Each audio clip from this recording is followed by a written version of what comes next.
নমস্কার, আমি গায়ত্রী বং ডিশে আপনাদের স্বাগত জানাই।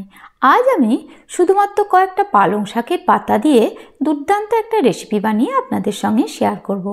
এটা আপনারা গরম গরম ডাল ভাতের সঙ্গেও খেতে পারেন অথবা সন্ধ্যেবেলায় চায়ের সঙ্গেও খেতে পারেন।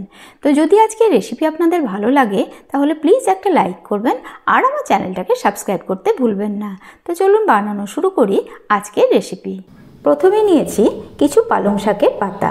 আমি এখানে 15 পিস নিয়েছি আর পাতাগুলোকে খুব ভালোভাবে জল দিয়ে ধুয়ে পরিষ্কার করে জল আমি শুকিয়ে নিয়েছি। দেখবেন পাতাগুলো একটু মোটা দেখে নেবেন, তাহলে বেগনিটা খেতে ভীষণ ভালো হবে। প্রথমেই আমি এখানে একটা বাটি নিয়েছি, বাটির মধ্যে একটা চালনি দিয়ে দিলাম। এবার নিচ্ছি বেসন। এখানে আমি হাফ কাপ বেসন নিয়েছি, ওজনে আছে 125 গ্রাম। এবার বেসনের মধ্যে আমি দিয়ে দিচ্ছি হাফ টেবিল স্পুন কর্নস্টার্চ, সঙ্গে দিয়ে দিচ্ছি 1 টেবিল স্পুন ময়দা। এবার দিচ্ছি 1 চিমটি পরিমাণে খাবার সোডা। এবার সমস্ত শুকনো উপকরণ আমি চেলে নেব।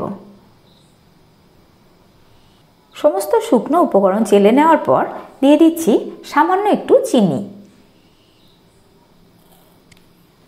টেস্ট অনুযায়ী লবণ, খুব অল্প পরিমাণে হলুদের গুঁড়ো, হাফ টিস্পুন দিচ্ছি লঙ্কার গুঁড়ো। এবার দিয়ে দিচ্ছি অল্প একটু জোয়ান, এটা হাতের সাহায্যে আমি ক্রাশ করে নিচ্ছি।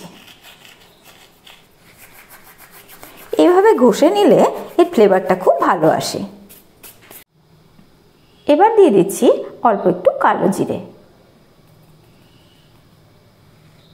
কাপের মধ্যে হাফ কাপ ফ্রিজের ঠান্ডা জল নিয়েছি, তার মধ্যে দিয়ে দিচ্ছি কয়েক টুকরো বরফ।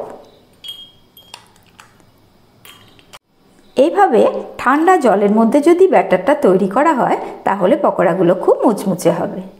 এবার আমি এই ঠান্ডা জল দিয়ে ব্যাটারটাকে তৈরি করে নেব।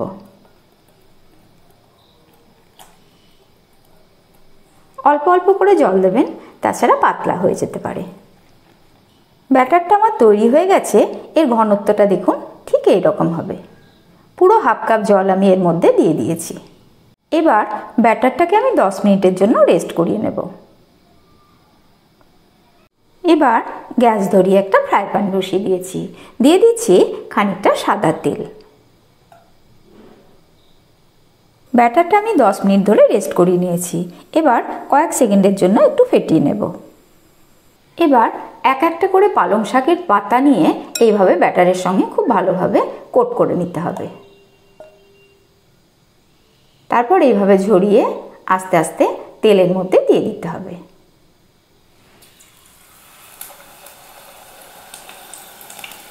পাতাটা দেওয়ার পরই সঙ্গে সঙ্গে নাড়াবেন না, কিছুক্ষণ অপেক্ষা করে তারপর ধীরে ধীরে উল্টে দেব। এইভাবে নাড়িয়ে চাড়িয়ে ভালোভাবে ভেজে নেব। দেখুন কিভাবে ফুলে উঠেছে, একদম যেমন বেগুন ফুলে ওঠে সেই রকমভাবে ফুলে উঠেছে, বেগনির মতো। এটা ভাজা হয়ে গেছে, এটা আমি তুলে নিচ্ছি। এইভাবে 2 থেকে 3 মিনিট ধরে হালকা আঁচে ভেজে নিতে হবে। বাকি পাতাগুলোকে এইভাবে বেসনের সঙ্গে কোট করে ধীরে ধীরে ভেজে নেব।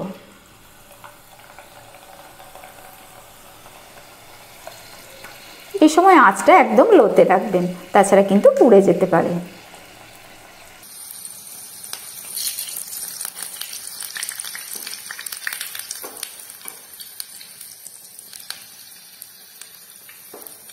তো তৈরি হয়ে গেল বেসন দিয়ে পালং শাকের বড়া।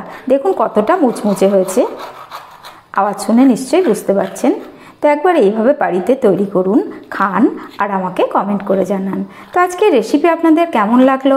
যদি ভালো লাগে লাইক করবেন, কমেন্ট করবেন, শেয়ার করবেন, সঙ্গে আমার চ্যানেলটাকে সাবস্ক্রাইব করবেন, বেল আইকনটাকে প্রেস করে দেবেন নতুন ভিডিওর নোটিফিকেশন পাওয়ার জন্য।